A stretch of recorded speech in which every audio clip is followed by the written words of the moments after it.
and welcome back to another video. Today is Friday the 10th of July 2020, and in today's video we're going to look ahead and preview day number 3 of the PDC Summer Series.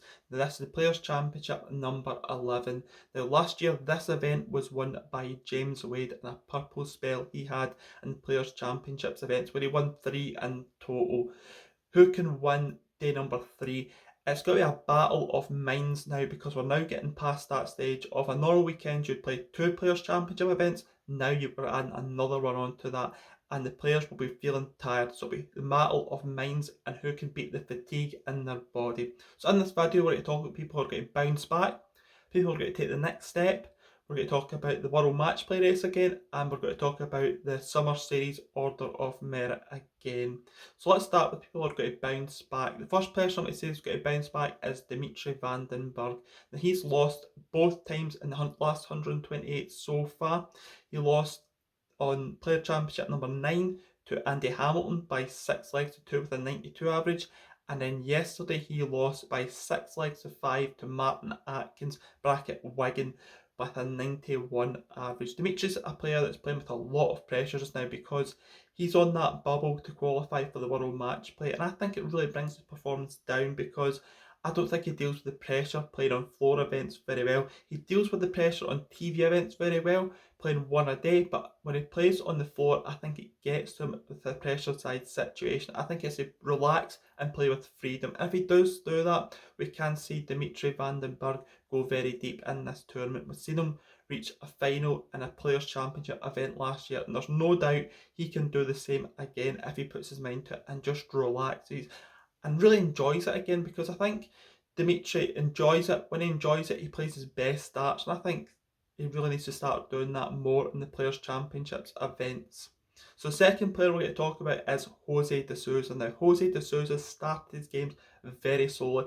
He's got the other player get into a lead, and although he did beat Mike de Decker in Players' Championship number 9 by 6 legs to 5 with a 97 average, he let Mike get ahead, and if Mike had took a couple of chances here or there, he would have won the game. He then lost to Ross Smith by 6 legs to 5 in the last 64 with a 99 average. So you see the games there for Jose de Souza. He then got a very, very tough draw yesterday in Players' Championship number 10. We lost 6-4 in the last 128 to Chris Dobie, and again he averaged 100 in this game. So you see the game is there from Jose de Souza. Just like the home tour, we've seen the game was there. And now I think we'll see the results from Jose de Souza. He won a Players' Championship event last year, and I think we can see Jose de Souza in the winning circle again later on in this year if he keeps putting his mind to it, because he's one of those players, you know, when he's on, he is on, and it's only a matter of time but he starts to turn these 100 averages into more wins, because you can't keep losing with 100 averages, and Jose de Souza will find a way to win soon. I think he can reach the last 16 or last 8 of this tournament, and it really consolidates his position and moves him up in the rankings. So the third player we're going to talk about is Millencamp. Now, he's another player who's lost 2 matches in the last 128, and I've been quite surprised with, because Ron is a really good player in Players' Championship events. He lost in Players' Championship number 9 to Peter Wright by 6 legs to 5 with an 87 average. He got his test result back late, and I think that affected his game, because he wasn't the same player as he was yesterday when he lost by 6 legs to 3 to Ryan Murray, and he averaged 101 in this match. Ryan Murray played some really, really good darts in this game to beat him, but Ron put down a marker to say that he's getting back to that level of getting to semi-finals and pushing quarter-finals again. You know, he's pushing further and further in competitions, and I think we could see Ron Millencamp make a final very, very soon in the PDC Tour. So the penultimate player we're going to talk about in this part is Ian White. Now, Ian White has lost both last 64 matches he's played so far. He lost to Robbie John Rodriguez in Players' Championship number 9 by 6 legs to 5 with a 94 average. And then yesterday in Players' Championship number 10, he started the day with an outstanding win against Cameron Menzies. He averaged 113. Ian White lost 6-5 to Bradley Brooks. And again, he averaged 95, but it's been tight matches for Ian White where if he's to win those matches, he can go really deep in this tournament and get to, say, a quarterfinals or semi-finals place. You know, he's a known winner on the Players' Championship events. He could be an outsider to even win that event. That's why I put him in this 5 to bounce back. So last player we're going to talk about to bounce back is another player who's lost 2 matches in the last 64, and that is Brendan Dolan. Now, he's shown a real upturn in form this year. I think the Players' Championship events suit him, and I think the more days he plays consistently in the Players' Championship event also helps a Brendan Dolan out, because usually see Brendan Dolan plays best darts on a Sunday in Players' Championship events, but he's lost narrow matches of both 6-5. He lost in Players' Championship number 9 to Rob Collins by 6 legs to 5 with a 93 average, and then yesterday he lost to Christian Bunce by 6 legs to 5 with a 91 average. You know, these are really, really tight games, but Brendan's a really consistent player, and if he turns those into wins, he can get deep into this. And don't be surprised if Brendan Dolan could be an outside winner. I know a couple of people on Twitter have put him as an outside to win each day, and you know, it's a really wise move to do such a thing, because he's one of those players that knows how to get across the winning line. So we're now going to talk about the next part and the next step. We're going to classify these 5 players. So the first player we're going to talk about is Glenn Doroth. Now he's reached 2 last 8 so far, and he's had 107 averages on both days, where he's beat Alan Taborn by 6 legs to 0 and Neil Sonnerveld by 6 legs to 1. He came up shy against Peter Wright in Players' Championship number 9, where he lost by 6 legs to 3. Peter Wright averaged 108 in that match compared to Glenn's 99. In the first 3 legs, Peter Wright was outstanding and was averaging about 125. It was so difficult to keep track of Peter Wright in early in that game, but Glenn dug deep and had chances to get back into the game. I think he missed an important double to make it 4-3, and if he'd done that behind, he would have been in this game. He then lost yesterday to eventual winner Ryan Joyce. Now Ryan Joyce won by 6 legs to 5, and Glenn averaged 94 in this game. This was a real tough match. You know, Glenn had chances early on to push well ahead, but Ryan stuck in there and improved as the match went on and was a justified 6-5 winner in this game. I think that Glenn's knocking on the door. We haven't seen Glenn win for almost a year now in PDC darts, and I think he is the next person to win in 2020. I think you can't keep throwing as good darts as he's thrown without winning a title. You know, he's knocking on those last 8s, semi-finals, last 16s consistently so far in Players' Championship events this year. Also top of the Premier League as well, and it's only a matter of time before he gets back in that winner's circle and picks up his 3rd PDC event. I'm going to say that he is going to win Players' Championship number 11. So far, we've had a little bit of inconsistency with how I picked. Gary Anderson I predicted in Players' Championship number 9, and he went out first round. But yesterday I predicted Nathan Aspinall, and he reached the semi-finals. So if we're going with that, hopefully we've picked a winner this time in Glenn Doroth.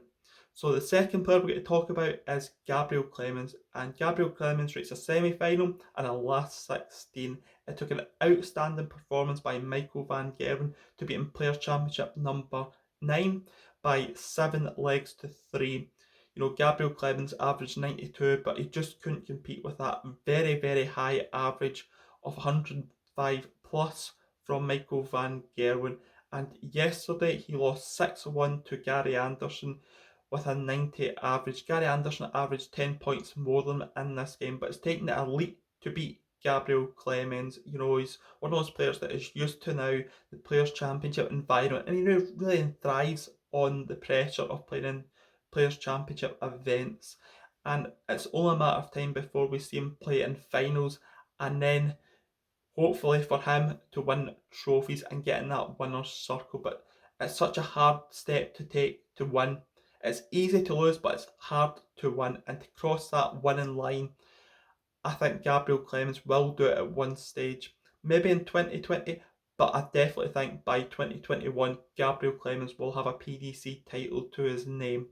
So the third player we're going to talk about in this list is Jason Lowe. Now, Jason Lowe has reached 2 last 16s. In Players' Championship number 9, he was involved in a classic with Glenn Durrant that went all 11 legs, and he averaged 99 in this game, and Glenn averaged 102 in that game. You know, it was a real epic battle. All 11 legs went with Thoreau. And then yesterday he lost by 6 legs to 3 to Martijn Kleermaker.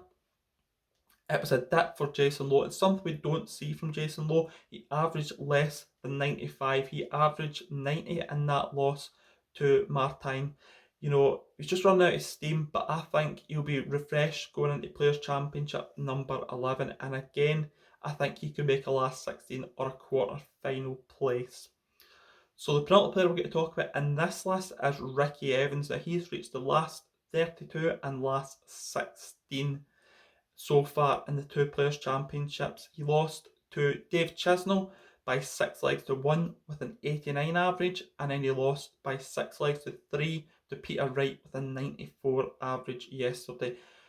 He's one of those players that's getting back into form. You know, Ricky can do very well in these. He just has to believe in himself and have that confidence to go the next step. You know, someone that throws quick can often be inconsistent, but I think Ricky's had his down period, and I think he's now building his way back up to, you know, being a seed in Players' Championship events. He just has to believe in himself to get in that top circle of 16 seeds again. And again, I could see him make a last 16 or a last 32, or if he clicks, he could go even further. So the last player we're going to talk about is the person that won this title 12 months ago last year. I know it was a little bit earlier in the calendar, it was in April, but now it's in July because of the COVID crisis.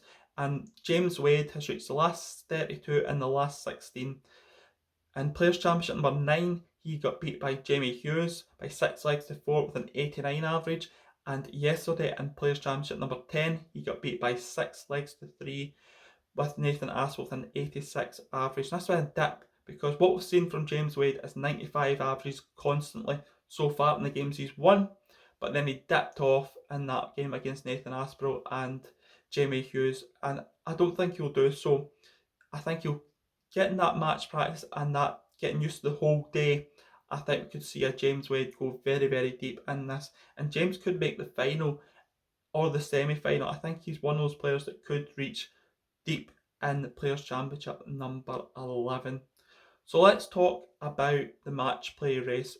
So yesterday in Players' Championship number 10, it was a great day for Ryan Joyce. I think he's almost sealed his place in the world match play. I did say 24,000, and he's moved on to that 25,000 mark by winning Players' Championship number 10.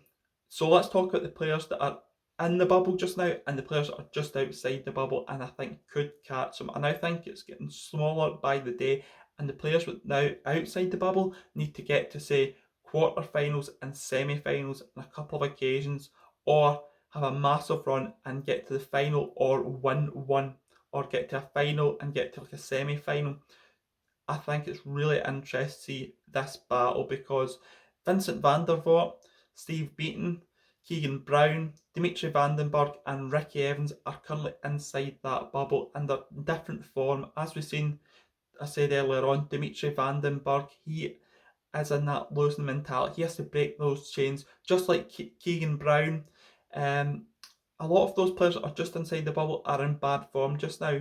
But let's talk about the people that are outside the bubble just now, and that'll be Ryan Cerro. Ryan Cerro's in decent form. You know, he was unlucky in the last couple of games that he's lost, but if he gets going and gets a run going, he will easily move within that bubble, because he's right on the bubble. Kim Hybert's again's out of form. He'll have to turn around his form to try and get back into that world match play race. Steve West, Luke Humphreys, John Henderson, Stephen Bunton, Mervyn King, Ron Millencamp, Willie O'Connor, Devin Peterson, Dirk van Dijvenbode and Chris Dobie are the other people I think can qualify for the world match play, but the latter will have to win an event, just like what Ryan Joyce done. They're in the Ryan Joyce position. Can they follow in Ryan Joyce's footsteps? It'll be really interesting to see over the next 3 days who can make that world match play. And I say My opinion hasn't changed on where I think the marker will be. I think it'll be 24,000. Again, that's not very scientific, but I think that's where the marker will be.